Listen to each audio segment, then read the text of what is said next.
ചെറിയ നിശബ്ദത. നമ്മളെപ്പോഴും ഭംഗിയുള്ളതിനെ, സൗന്ദര്യമുള്ളതിനെ ഇഷ്ടപ്പെടും, അല്ലേ? അതേസമയം ഭയപ്പെടുത്തുന്ന ഒന്നിനെ നമ്മൾ അകറ്റി നിർത്താനും ശ്രമിക്കും. അതുപോലെ തന്നെയാണ് സൃഷ്ടിയും സംഹാരവും. പക്ഷെ എപ്പോഴെങ്കിലും ചിന്തിച്ചിട്ടുണ്ടോ, ഈ രണ്ടറ്റങ്ങളെയും ഒന്നിപ്പിക്കാൻ കഴിയുന്നൊരു ശക്തിയുണ്ടാവുമോന്ന്? ഒരേ സമയം ഭയപ്പെടുത്തുകയും എന്നാൽ അതേ നിമിഷം തന്നെ നമ്മളെ പൊതിഞ്ഞുപിടിച്ച് സംരക്ഷിക്കുകയും ചെയ്യുന്ന ഒരമ്മയെപ്പോലെ അങ്ങനെയൊന്നും ഉണ്ടാവുമോ? അങ്ങനെയൊരു ചോദ്യത്തിലേക്കാണ് നമ്മളിന്ന് ഇറങ്ങിച്ചെല്ലുന്നത്. ഭയാനകമായ ഒന്നിനെ എങ്ങനെയാണ് ഒരു സംരക്ഷകയാകാൻ കഴിയുക? ഭൈരവി എന്ന ദേവത മുന്നോട്ട് വയ്ക്കുന്ന ഈയൊരു വലിയ വിരോധാഭാസത്തെ നമുക്ക് ഒരുമിച്ചൊന്ന് മനസ്സിലാക്കാൻ ശ്രമിച്ചാലോ?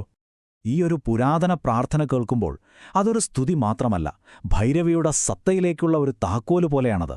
ഇവിടെ അഗ്നി എന്ന് പറയുമ്പോൾ അത് വെറുതെ എല്ലാം നശിപ്പിക്കുന്ന തീയല്ല. അല്ല, അതിനപ്പുറം അത് ശുദ്ധീകരണമാണ്, ഒരു പരിവർത്തനമാണ്. നമ്മുടെ വഴികളിലെ എല്ലാ തടസ്സങ്ങളെയും ഉരുക്കിക്കളയാൻ സഹായിക്കുന്ന ഒരു വലിയ ഊർജ്ജമാണ്. അപ്പോൾ ഭൈരവിയുടെ സ്വഭാവം എന്ന് പറയുന്നത് ഈ ഒരു ദ്വന്ദ്വമാണ്. അതായത് ആ രോഷം, ആ കോപം, അത് നമ്മളോടല്ല, മറിച്ച് നമ്മുടെ ഉള്ളിലുള്ള, നമ്മുടെ യഥാർത്ഥ സ്വത്വത്തെ കാണാൻ സമ്മതിക്കാത്ത മാലിന്യങ്ങളോടാണ്. ഒരമ്മയ്ക്ക് തൻ്റെ കുഞ്ഞിനെ അപകടപ്പെടുത്താൻ വരുന്ന എന്തിനോടും തോന്നുന്നൊരു രോഷമില്ലേ, അതുപോലെയാണ് നമ്മുടെ വളർച്ചയെ തടയുന്ന എല്ലാത്തിനെയും കത്തിച്ചു കളയുന്ന ഒരു സംരക്ഷണ കവചം. ശരി, അപ്പോൾ നമുക്ക് ഈ വിഷയത്തിലേക്ക് കുറച്ചുകൂടി ആഴത്തിലിറങ്ങിച്ചെല്ലാം. ഭൈരവിയെ മനസ്സിലാക്കാനുള്ള നമ്മുടെ ഈ യാത്രയ്ക്ക് 5 ഘട്ടങ്ങളുണ്ട്. ഭയാനകവും സുന്ദരവുമായ ആ രൂപത്തെയും അതിൻ്റെ പിന്നിലെ ദിവ്യാഗ്നിയെയും നമ്മുടെ ഉള്ളിലെ യോദ്ധാവിനെയും ശക്തിയുടെ ഉറവിടത്തെയുമൊക്കെ നമുക്ക് പടിപടിയായി ഒന്ന് നോക്കാം. അപ്പോൾ നമ്മുടെ യാത്രയുടെ ആദ്യ പടിയിലേക്ക് കടക്കാം. ഭൈരവിയുടെ ശക്തിയുടെ ഉറവിടം എവിടെയാണ്?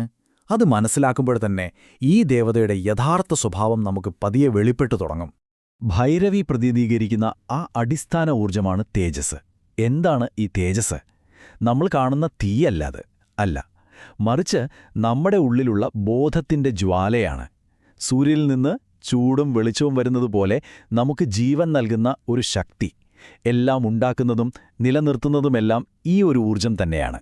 അതായത് തേജസ് എന്ന് പറയുന്നത് നമ്മുടെ ജീവിതത്തിൻ്റെ അടിസ്ഥാന ഇച്ഛാശക്തിയാണ്. അതിനെ നമ്മൾ സ്വായത്തമാക്കിയാൽ ജീവിതത്തിൻ്റെ എല്ലാ വശങ്ങളെയും നിയന്ത്രിക്കാൻ നമുക്ക് കഴിയും. നമ്മുടെ ചിന്തകൾ, നമ്മുടെ വികാരങ്ങൾ, നമ്മുടെ പ്രവൃത്തികൾ, ഇതിനെയെല്ലാം ഒരേ ദിശയിലേക്ക് കൊണ്ടുപോകാനുള്ള ഒരു കഴിവ്. അതാണ് തേജസ്സിൽ പ്രാവീണ്യം നേടുക എന്നതിൻ്റെ അർത്ഥം. ശരി, അപ്പോൾ ഈ തേജസ്, ഈ ദിവ്യാഗ്നി നമ്മുടെയൊക്കെ ജീവിതത്തിൽ എങ്ങനെയാണ് പ്രകടമാകുന്നത്? അതിൻ്റെ ഏറ്റവും സൂക്ഷ്മമായ പക്ഷെ ഏറ്റവും ശക്തമായ ഒരു രൂപം നമുക്ക് നോക്കാം. അതിൻ്റെ ആദ്യത്തെ പ്രകടനം അതാണ് വാക്ക് എന്ന് പറയും. ഇത് നമ്മൾ സംസാരിക്കുന്ന സാധാരണ വാക്കുകളല്ല, മറിച്ച് സൃഷ്ടിക്കാനും നശിപ്പിക്കാനും കഴിവുള്ളൊരു ഊർജ്ജമാണ്. കത്തിജ്വലിക്കുന്നൊരു വാള് പോലെയാണത്. മനസ്സിലൊരാശയം രൂപപ്പെടുന്നതിന് മുൻപുള്ള അതിൻ്റെ അസംസ്കൃതമായ ശക്തി, അതാണ് ഭൈരവിയുടെ ഈ വാക്ക്. പക്ഷേ വാക്കിൻ്റെ ഈ ശക്തിയെ ശരിയായ ദിശയിലേക്ക് കൊണ്ടുപോകാൻ വേറൊന്നുകൂടി വേണം, അല്ലേ? അവിടെയാണ് അഗ്നിയുടെ അടുത്ത രൂപം വരുന്നത്. അതാണ് തപസ്. നമ്മുടെ ഉള്ളിലെ അച്ചടക്കത്തിൻ്റെ, നിശ്ചയദാർഢ്യത്തിൻ്റെ ആ ചൂട്. ലളിതമായി പറഞ്ഞാൽ നമ്മുടെ ഇച്ഛാശക്തി. ഈ തപസ് എങ്ങനെയാണ് പ്രവർത്തിക്കുന്നതെന്ന് നോക്കൂ. ആദ്യം നമുക്കൊരു കാര്യത്തിൽ തീവ്രമായൊരു താൽപ്പര്യം ജനിക്കുന്നു. പിന്നെ ആ ലക്ഷ്യത്തിലേക്ക് നമ്മൾ ശ്രദ്ധ കേന്ദ്രീകരിക്കുമ്പോൾ മറ്റു കാര്യങ്ങളിലുള്ള ആകർഷണം പതിയെ ഇല്ലാതാകും, അത് കത്തിപ്പോകും. അവസാനം നമുക്ക് ശരിക്കും പ്രാധാന്യമുള്ളത് മാത്രം ബാക്കിയാകും. നമ്മുടെ ലക്ഷ്യത്തിൽ നിന്ന് നമ്മളെ വ്യതിചലിപ്പിക്കുന്ന എല്ലാത്തിനെയും കത്തിച്ചു കളയുന്ന ഒരു അഗ്നിയാണിത്. അപ്പോൾ ഇപ്പം നമ്മൾ പറഞ്ഞ തേജസ്, വാക്ക്, തപസ്, ഇതിലേറ്റവും നിർണായകമായ കാര്യം എന്താണെന്നറിയോ? ഈ തീവ്രമായ ഊർജ്ജമൊന്നും എവിടെയോ ദൂരെയുള്ളൊരു പ്രപഞ്ച സങ്കല്പമല്ല, അത് തികച്ചും വ്യക്തിപരമാണ്, നമ്മുടെ ഓരോരുത്തരുടെയും ഉള്ളിലുണ്ട്. ഒരു നിമിഷം ഒന്ന് ചിന്തിച്ചു നോക്കൂ. ഭൈരവി യുദ്ധം ചെയ്ത് നശിപ്പിക്കുന്ന അസുരന്മാരൊക്കെ നമ്മുടെ പുറത്തുള്ള രാക്ഷസന്മാരല്ലെങ്കിലോ? ആ യുദ്ധക്കളം അത് നമ്മുടെ ഉള്ളിലാണ്. ആ അസുരന്മാർ ആരാണെന്നോ? നമ്മുടെ തന്നെ പരിമിതികളാണ്, നമ്മുടെ അഹംബോധമാണ്, നമ്മുടെ മിഥ്യാധാരണകളാണ്. ഭൈരവി എന്ന യോദ്ധാവിൻ്റെ യഥാർത്ഥ അർത്ഥം ഇവിടെയാണ് നമുക്ക് മനസ്സിലാവുന്നത്. അവൾ പോരാടുന്നത് പുറത്തുള്ള ശത്രുക്കളോടല്ല, നമ്മളെ പിന്നോട്ട് വലിക്കുന്ന നമ്മുടെ ഉള്ളിലെ ഭയത്തോടും സംശയങ്ങളോടുമാണ്. അതായത് അവളുടെ ആ രൗദ്രത, അത് നമ്മുടെ ആത്മീയമായ വളർച്ചയ്ക്ക് വേണ്ടിയുള്ള ഒരുതരം സ്നേഹമാണ്, സംരക്ഷകമായ സ്നേഹം.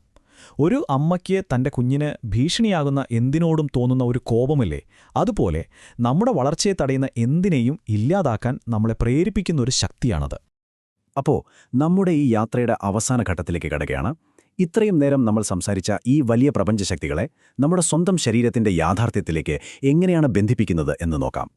ഇത്രയും വലിയൊരു പ്രപഞ്ചശക്തിക്ക് നമ്മുടെ ശരീരത്തിൽ തന്നെ ഒരിരിപ്പിടമുണ്ട് എന്ന് പറഞ്ഞാൽ വിശ്വസിക്കാൻ കഴിയുമോ? നമ്മുടെ നട്ടെല്ലിന്റെ ഏറ്റവും താഴെ മൂലാധാര ചക്രത്തിലാണ് ഭൈരവിയുടെ ഈ ഊർജം കുടികൊള്ളുന്നത്. സർപ്പശക്തിയായ കുണ്ടലിനിയുടെ രൂപത്തിൽ നമ്മുടെ സ്വഭാവത്തെ ശുദ്ധീകരിക്കുന്ന ശക്തിയായി. പക്ഷേ ഇവിടെ വളരെ പ്രധാനപ്പെട്ട ഒരു കാര്യമുണ്ട്. നമ്മൾ ശരിക്ക് തയ്യാറാവാതെ കുണ്ടലിനിയെ ഉണർത്താൻ ശ്രമിക്കരുത്. കാരണം ഈ ആന്തരിക ശക്തിക്ക് ബഹുമാനവും കൃത്യമായ തയ്യാറെടുപ്പും ആവശ്യമാണ്. ഇത് വലിയൊരു പരിവർത്തനത്തിന്റെ ശക്തിയാണ്. പക്വതയില്ലാതെ അതിനെ സമീപിച്ചാൽ ഒരുപക്ഷേ ഗുണത്തേക്കാളേറെ ദോഷം ചെയ്തേക്കാം. ഈ കാണുന്ന ഭൈരവി യന്ത്രം നമ്മൾ ഇത്രയും നേരം സംസാരിച്ച ആ ദിവ്യോർജത്തിന്റെ ഒരു ജ്യാമിതീയ രൂപമാണ്. ഇതൊരു വെറും ചിത്രമല്ല, മറിച്ച് നമ്മുടെ ഉള്ളിലെ ആ അഗ്നിയിലേക്ക്, ഭൈരവിയുടെ ശക്തിയിലേക്ക് ശ്രദ്ധ കേന്ദ്രീകരിക്കാനുള്ള ഒരു വാതിൽ പോലെയാണ്. അപ്പോൾ ഭൈരവി പ്രതിനിധീകരിക്കുന്ന ആത്മീയ യാത്ര ഇതാണ്. നമ്മുടെ നട്ടെല്ലിന്റെ താഴെയുള്ള മൂലാധാരത്തിൽ നിന്ന് തുടങ്ങി ബോധത്തിന്റെ ഏറ്റവും ഉയർന്ന തലമായ സഹസ്രാരത്തിലേക്കുള്ളൊരു യാത്ര. രൂപമുള്ള അവസ്ഥയിൽ നിന്ന് രൂപമില്ലാത്ത അവസ്ഥയിലേക്കുള്ളൊരു പ്രയാണം. നമ്മുടെ ഉള്ളിലെ ഓരോ ഊർജ്ജകേന്ദ്രങ്ങളെയും ശുദ്ധീകരിച്ച് നമ്മുടെ യഥാർത്ഥ സ്വത്വത്തിലേക്ക് എത്തുന്ന ഒരു യാത്ര. നമ്മുടെ ഈ യാത്ര ഇവിടെ തൽക്കാലം നിർത്താം. പക്ഷേ പോകുന്നതിന് മുമ്പ് ഈയൊരു ചോദ്യം നിങ്ങൾക്കായി വിട്ടുതരുന്നു.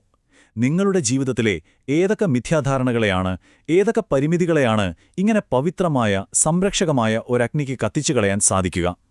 ഉള്ളിലെ ആ യോദ്ധാവിനെ തിരിച്ചറിഞ്ഞാൽ പിന്നെ എന്തിനാണ് നമ്മൾ ഭയക്കേണ്ടത്? ഒന്ന് ചിന്തിച്ചു നോക്കൂ.